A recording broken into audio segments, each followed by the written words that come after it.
Now moving on to the Infrastructure, Transport and Environment Committee, item 22, construction site hoardings. Pauline, did you want to make some introductory remarks on this one, please? Yeah, this is just a continuation of construction site hoardings, that's the waiver of the fee that would normally be incurred to occupy council land, providing that they kind of pretty it up and make it look really interesting. So this is already in process. It's been well used. So the committee saw no issue with this and unanimously supported the staff recommendation. Happy to move it. So you're happy to move this. Mike's happy to second. Are there any questions on this one? Yanni? Yeah, thank you. Was there any consideration given to outside of the central city? Oh yeah, we did talk about that. There's been absolutely no uptake on that. So in A there, reduce the areas available for the fee waiver to focus on the central city. I don't know how other committee members feel. I didn't see that as a biggie. Actually, I wouldn't mind if we took that out because actually staff have had no applications from outside the central city to date, and it is considered on a case-by-case basis.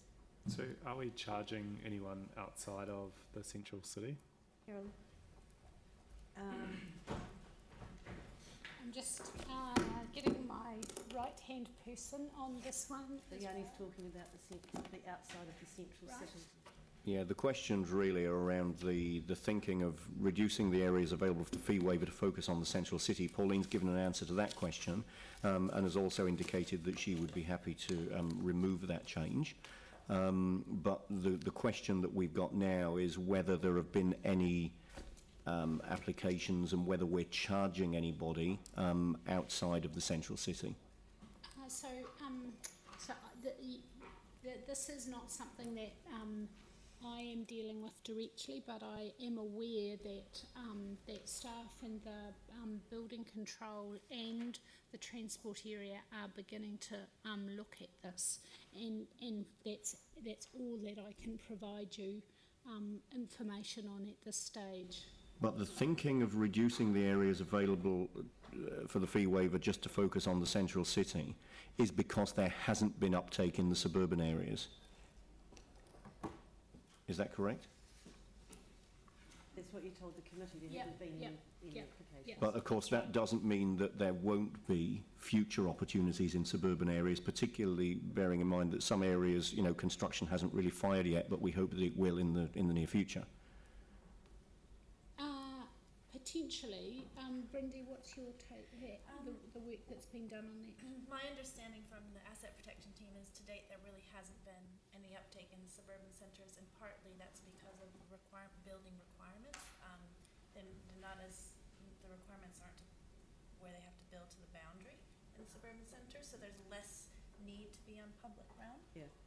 That's my understanding. Yeah. Sorry, if you could just repeat that again, the comment about building to the boundary? So my understanding is that in the central city there's often a requirement to build to boundary, and so then there's a need to push the hoarding line into public realm. So in order to do the construction they need to occupy some of the council space. Yeah, that would be the case in some suburban areas as well. I mean, there's a requirement in Littleton, for example, to build right up to the pavement boundary. So, I mean, I just can't see the harm in leaving it in if there is a case where people can I would tend to agree with that. Pauline, would you be happy to move the resolution with that recommended change removed? Yeah, just giving staff advice that there could be an added cost. So the fee waiver. So there is so this means that from a staff perspective, there is a budget that is necessary to pay into the fee waiver. So while this sits over. While this sits there as being available for suburban areas, we would make an estimate of how much funding, and the funding is, it's in terms of council budget, the whole budget, it's not significant, but it still nevertheless needs to be accounted for. So that's the one of the implications of leaving the suburban centres here.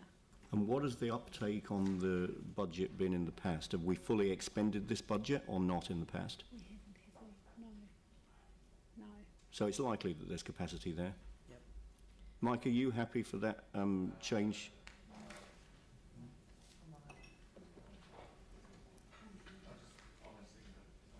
Okay, so Pauline, you already moved this, so let's put this back to the... I didn't move it. I think it's Yanni who's moving it. I said I wouldn't have No, so you moved the original resolution. Yes. So we'll need to deal with this as an amendment then in that case, which, Yanni, you're happy to move. Do you want to give us some wording or just remove the...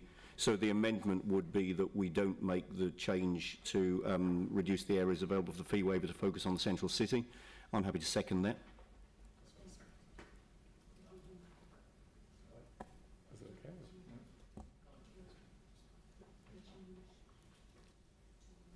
So let's just get the wording up.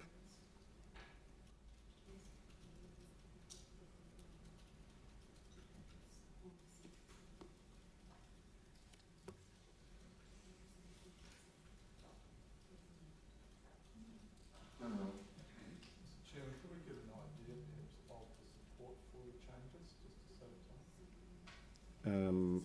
Well, we'll put the amendment and vote on it. So were there any further questions before we do that? Questions of staff? Dion? Number 5.3, the estimated revenue. So for the second half of 2017-18, $211,000 is the estimated lost revenue. And so would that be double for the whole financial year, effectively?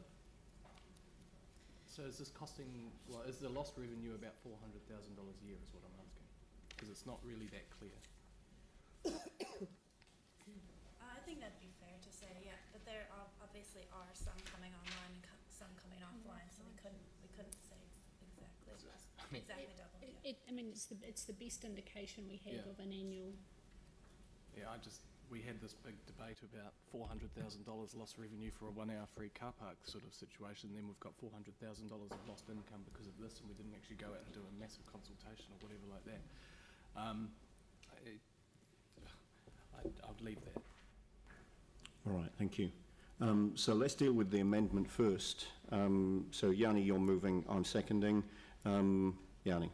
Yeah, I mean, just quickly, like, you know, I think anything we can do to enhance the presentation of our city is really important, and there's been a huge focus in the central city, and I'm not criticising that, but, you know, we've got derelict sites in our suburbs that are just sitting there languishing, creating huge eyesores for people.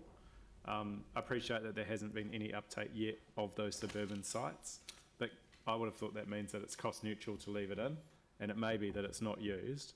But if there was a case for it, then I'd rather the ability for it to be able to be applied rather than have an exception, because, you know, just having footpaths blocked off in the suburbs with ghastly construction hoardings, I think is really, you know, why should that be okay in the suburbs but not in the central city?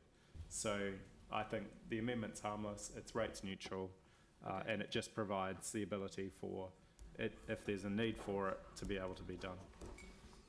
I would concur with the comments that have been made, and I don't see why we would make a change to remove this opportunity from the suburban areas just because it hasn't been taken up in the past. We know that there are a number of suburban areas that haven't redeveloped as quickly as we might have liked. To be charging developers for use of public space when that's necessary, when we know that in some of those suburban areas development economics is marginal at best, why we would be putting an additional burden onto those, I don't really understand. And at the same time, the comments that Yanni has made regarding, you know, the appearance of our suburban areas, particularly during construction projects, surely the considerations around appearance of suburban areas in that situation would be exactly the same as they would in the central city. I would suggest the only reason we haven't had uptake in the suburban areas is that the development hasn't happened as quickly as we might have expected. There may be a future application for this. We shouldn't rule it out. It may or may not be taken up.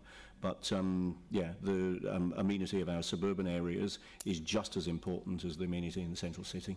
Jamie? Very briefly, yep, no worries with the amendment. Makes sense to apply it to the suburban centres as well. The only thing I'll add to this is, and my apologies for sounding like a broken record then with this debate, but I think it's really important as a council that if you take with one hand, you need to give with the other.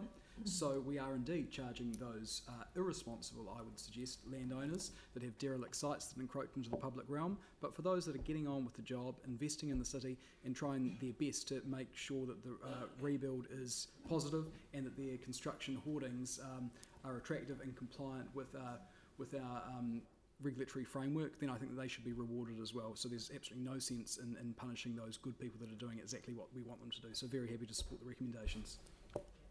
Thank you. Further debate on the amendment? Okay, so Pauline. As the mover of the original, I'm happy to support the amendment as well. I agree with everything that's been said. I don't envisage the uptake will be massive anyway, so hopefully it won't impact too much on your budget for the central city. But I think it's a fair call that this be applied everywhere, so I'll support it too. All right, so I'll put the amendment. All those in favour say aye. Aye. Against? So the amendment's carried. So nothing else on the substantive motion with the amendment incorporated? Dion. Yeah, I just wanted to say that I agree with what Jamie said. I think this is, tidying up the central city is really important, and actually sort of having some incentives there to make the developments tidy is great. But I do question how it's actually working in reality sometimes. There's some of these sites, they've got creative hoardings, but around them are still very dirty, very filthy.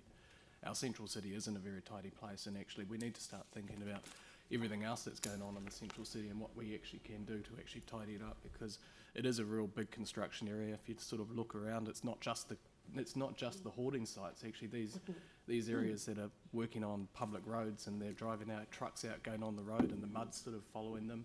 I don't think we're enforcing enough around actually creating a tidy environment for our central city, and I really want us from this to actually start thinking of that, because we are losing a lot of revenue on giving these incentives, and maybe we should be thinking about how we can look at that revenue that's lost and actually doing other things that might be able to tidy up the central city.